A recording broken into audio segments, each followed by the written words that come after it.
எமனே வந்து ஈசி சேர் போட்டு உட்கார்ந்த மாதிரி ஒருத்தன் இருந்தான். அவனுக்கு ஒரு மக.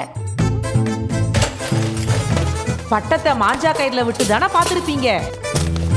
இவங்க 2 பேரும் பாச கயிறுல விடுவாங்க.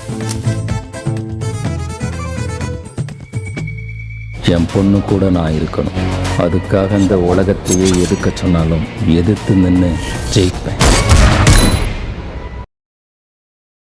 வணக்கம். 2 தெலுங்கு படங்களை ரிலீஸ் பண்ணியிருக்காங்க இந்த வீக்கெண்ட். இதில் பைக்கர் படத்தை மட்டும்தான் தமிழில் டப் பண்ணியிருக்காங்க. ஸோ அதுக்கு மட்டும்தான் முன்னுரிமை, அதுக்கு மட்டும்தான் ரிவ்யூ. ராக்காசா அப்படிங்கிற ஒரு ஹாரர் காமெடி படம் நினைக்கிறது தெரில, அதை வந்து சாய்ஸில் விட்டாச்சு. அதுக்கு முன்னாடி இந்த காளிதாஸ் 2 ரிவ்யூவில் திடீர்னு நீ மத்தியானத்துலேருந்து ஒரே கமெண்ட்ஸாக வந்து குவியுது. என்னன்னு பார்த்தா படம் நல்லா இருக்குது, உங்கள் ரிவ்யூ தப்பு அப்படின்னு கிட்டத்தட்ட ஒரே பேட்டர்னில் நிறைய கமெண்ட்ஸ் பண்ணிகிட்டே இருக்காங்க.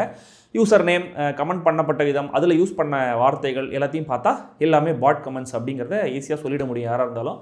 எனக்கு வியூஸ் ஏற்றணும் அப்படின்னு இப்படி பாட்ஸை வச்சு கமெண்ட் பண்ணுறது யாராக இருந்தாலும் நல்லா இருங்க. இப்போ தான் ட்வீட் பண்ணிட்டு வந்தேன், இப்படி பாட்ஸுக்கு பே பண்ணுறதும் படம் ஹிட் ஆகணும்னு இன்ஃப்ளூயன்ஸஸுக்கு பே பண்ணுறதும் ஒன்று தான்.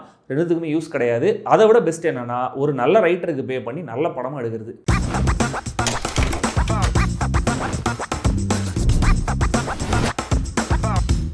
பைக்கர் 2003 ஆரம்பமாகுது இந்த படம். விகாஸ் அனன்யா கப்பலுக்கு ஒரு சின்ன பையன். விகாஸ் தான் ஷர்மானந்த், அனன்யா தான் மாளவிகா. ஒரு ஹாப்பி ஃபேமிலியாக இருக்காங்க. ஒரு நாள் நியூஸில் முன்னாள் மோட்டோகிராஸ் சாம்பியன் சுனில் நாராயணன் மேலே ஒரு பெரிய அக்யூசேஷனை வைக்கிறாரு தொழிலதிபரான அதுல் குல்கர்னி. இதை பார்த்து ஷாக் ஆகிறாரு விகாஸ். ஏன்னா சுனில் நாராயண் அவருடைய அப்பா.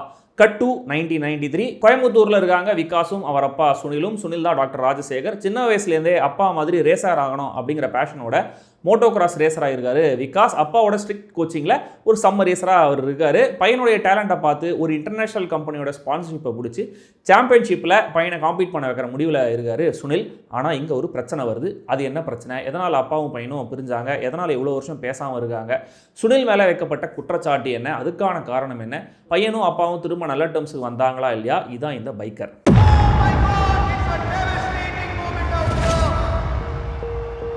This race is not about speed.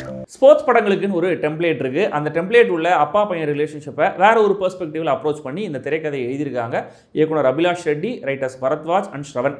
சில இம்ப்ரெசிவான ஐடியாஸ், மொமெண்ட்ஸ் ஆஃப் பிரில்லியன்ஸ் இந்த படத்தில் அங்கங்கே பார்க்க முடியுது. நிஜமாவே தன் பையனை பார்க்கும்போது தன்னோட அப்பாவை ஒரு பையனாக தான் எப்படி பார்த்தோம் அப்படிங்கிறது ஷர்வானந்த் கேரக்டருக்கு ஞாபகம் வருது ஒரு சீனில்.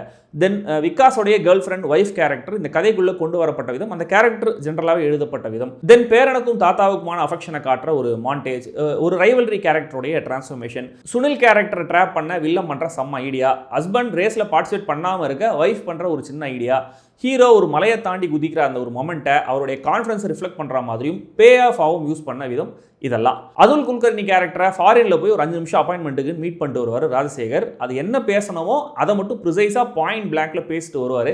அந்த ஒரு சின்ன சீன் எனக்கு ரொம்ப ரொம்ப பிடிச்சிருந்தது. தென் இந்த மோட்டோகிராஸ் ரேஸ் காட்சிகள் படமாக்கப்பட்ட விதமும் நல்ல குவாலிட்டியாகவே இருக்குது. கிரவுண்ட் பிரேக்கிங்காக அவங்க எதையும் பண்ணல, பட் பேசிக்காக சரியாக பண்ணியிருக்காங்க. இதில் கிளைமேக்ஸ் ரேஸில் இப்படியான படங்களுக்கு தேவையான ஹை மூமெண்ட்ஸை சரியாக டெலிவர் பண்ணியிருக்காங்க. மலேசியன் ரேஸில் ஒரு சீக்வன்ஸ் ஸ்டேஜ் பண்ணப்பட்ட விதம் ரொம்ப நல்லாவே இருந்தது. பட் இதையெல்லாம் தாண்டி இந்த பைக்கு ஸ்ட்ரிக்ட்லி ஆவரேஜான ஒரு படமாக மட்டுமே இருக்குது.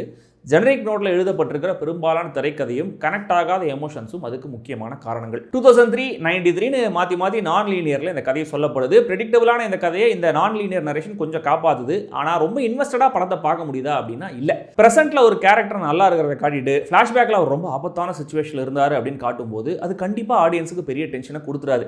அப்படி தான் கண்டிப்பாக பண்ணியே ஆகணும் அப்படின்னா அதுக்கான ஸ்டேக்ஸை இன்னும் பெட்டராக எழுதியிருக்கணும், இல்லை நடிச்சது பெரிய ஸ்டாராக இருக்கணும். இது ரெண்டுமே இல்லைன்னும் போது நம்ம ஃபிலிம் மேக்கர்ஸ் திரும்ப திரும்ப ஏன் இந்த விஷயத்தை பண்ணுறாங்க அப்படிங்கிறதே புரியல. சுனில் விகாஸ்னு இந்த அப்பா பையனுடைய ஈக்குவேஷன் என்ன அப்படிங்கிறது சரியாக புரிஞ்சிக்க முடியல. பையனுக்கு ஏன் அப்பா மாதிரி ரேசர் ஆகணும்னு ஆசை வந்துச்சு? ஏன் அப்பாவை பற்றி யார் பேசினாலும் பிடிக்காது? அப்பா மேலே ரொம்ப மரியாதை இருக்கிற இவ்வளோ பாசம் இருக்கிற பையன் ஃப்ளாஷ்பேக்கில் எதனால் அப்படி ஒரு லைஃப் சேஞ்சிங் முடிவை எடுக்கணும் அப்படின்னு எதுக்குமே ஸ்ட்ராங்கான காட்சிகள் இல்லை. இன்னொரு பக்கம் சுனில் கேரக்டரே ஒன் நோட்டாக தான் தெரிகிறாரு. கிளைமேக்ஸில் ஆனந்த கண்ணீர் விடும்போதும் பேரனோட சிரிக்கும் போது மட்டும் அந்த கேரக்டரில் லைட்டாக ஒரு டெப்த்தை பார்க்க முடியுது. அனன்யா விகாஸ் கேரக்டர்ஸுக்கு நடுவில் ஒரு நல்ல கெமிஸ்ட்ரியை ஃப்ளாஷ்பேக் சீன்ஸில் பார்க்க முடியுது. ஆனால் அங்கேயுமே கூட சர்ஃபேஸ் லெவலில் மட்டுமே ஸ்க்ராச் பண்ணிவிட்டு டெப்த்தை விட்டுட்டாங்க. ஹீரோயினோட அம்மாவை பற்றிலாம் கவலையே படலை பாவம். அதுல் குல்கர்னி நெகட்டிவ் ரோலில் அவர் ஒரு டிப்பிக்கல் கார்பரேட் வில்லன். அவருக்கு இந்த 2 கேரக்டர்ஸோட என்ன பிரச்சனை அப்படிங்கிறதே சரியாக சொல்லப்படலை. நீ ஏதாவது கொஞ்சம் கை ஒங்குப்பா, அப்போ தான் நான் வில்லனாக மாற முடியும் அப்படின்னு வெயிட் பண்ணுற மாதிரியே அந்த கேரக்டர் எழுதியிருக்காங்க. ப்ரெசென்ட்டில் ஹஸ்பண்ட் ஒய்ஃபாக இருக்கிற கேரக்டர்ஸோடைய ஃப்ளாஷ்பேக்கில் திடீர்னு ஒரு லவ் சாங் வருது, எதுக்குன்னு புரியல. தென் ஹீரோயிசத்தை காட்டுற பெரிய சண்டை, தென் ஹீரோயிசத்தை காட்டுற ஒரு ரேஸ், தென் ஹீரோயிசத்தை காட்டுற ஒரு ட்ரைனிங் மாண்டேஜ். இப்படி இவர் ஹீரோ நம்புங்கன்னு ரீஎம்ஃபசைஸ் பண்ணிகிட்டே இருக்காங்க. இந்தியாவுடைய முதல் மோட்டோகிராஸ் ரேசிங் படம் அப்படிங்கிற டேகோட ரிலீஸ் ஆகிற படம் இது. ஆனால் அதுவும் ஒரு சாதாரண ரேஸ் மாதிரி தான், ரோடு மட்டும் கொஞ்சம் மேடு பள்ளமாக இருக்கும் போல அப்படின்ற மாதிரி தான் அந்த மோட்டோகிராஸை நம்மளுக்கு புரிய வைக்கிறாங்க. அந்த ஸ்போர்ட் ஏன் சாதாரண பைக் ரேஸ்லேருந்து யூனிக்காக இருக்குது, நிஜமாவே இந்தியாவிலேருந்து மோட்டோகிராஸ் விளையாடி இருக்காங்களா இல்லையா, அந்த ஸ்போர்ட்டில் இருக்கிற டேஞ்சர் என்ன, இதெல்லாம் சுத்தமாக அவங்க ஒழுங்காக எக்ஸ்ப்ளோர் பண்ணவே இல்லை. சில பல டெக்னிக்ஸை மட்டும் அங்கங்கே சொல்லியிருக்காங்க. அது கேட்க இன்ட்ரெஸ்டிங்காக இருக்குது அப்படின்னும் போது இன்னும் கூட கொஞ்சம் எக்ஸ்ப்ளோர் பண்ணியிருக்கலாம். அப்படி பண்ணலங்கிறதுனால கிளைமேக்ஸை தவிர ரேசிங் காட்சிகளில் பெருசாக எந்த டென்ஷனும் இல்லை. அந்த டேஞ்சரை மட்டும் கொஞ்சம் சினிமாட்டிக்காக ஒரு இடத்துல சொல்லியிருந்தாங்க. ஷர்வானந்த் உடம்பெல்லாம் இழைச்சி இந்த கேரக்டருக்குனே அளவெடுத்து செஞ்ச மாதிரி இருக்காரு. நல்ல சின்சியரான பெர்ஃபார்மன்ஸ். மாளவிகா நாயரும் பப்ளியா மெச்சூடா 2 விதமான போர்ட்ரேயல்ல அனன்யாங்கிற கேரக்டருக்கு வேல்யூவை கொண்டு வராங்க. ராஜசேகர் அவருடைய வழக்கமான ஆக்ஷன் ஹீரோ மோடில் பெரும்பாலும் இருக்காரு. எமோஷனல் ஆகிற 1-2 சீன்ஸில் அவருடைய அந்த விண்டேஜ் ஆக்டிங்கை வெளிப்படுத்தியிருக்காரு.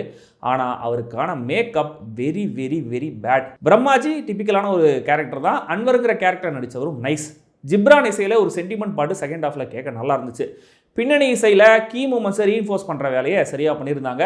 சில இடங்களில் மட்டும் போராடினால் நாம் வெல்லலாம் அப்படின்னு ஆடுகளம் பிஜிஎம்க்கு மைண்டு போயிடுச்சு. மொத்தத்தில் இந்த biker technically well made sports drama. அந்த டெக்னிக்கலி வெல்மேடு கூட அந்த ஸ்போர்ட்ஸ் மேட்டருக்கு தான். இந்த ட்ராமாவுக்கு தேவையான எமோஷன்ஸை இன்னும் கூட பல மடங்கு பெட்டராக கொண்டு வந்திருக்கலாம். நீங்கள் இந்த படத்தை பார்த்துருந்தீங்கன்னா எப்படி இருந்துச்சு அப்படிங்கிறத கமெண்ட்டில் சொல்லுங்கள். நான் பார்த்த தெலுங்கு வெர்ஷனுக்கு சப்டைட்டில்ஸும் இருந்துச்சு. படத்துக்கு கொடுக்கப்பட்டிருக்கிற ரேட்டிங் சரியே.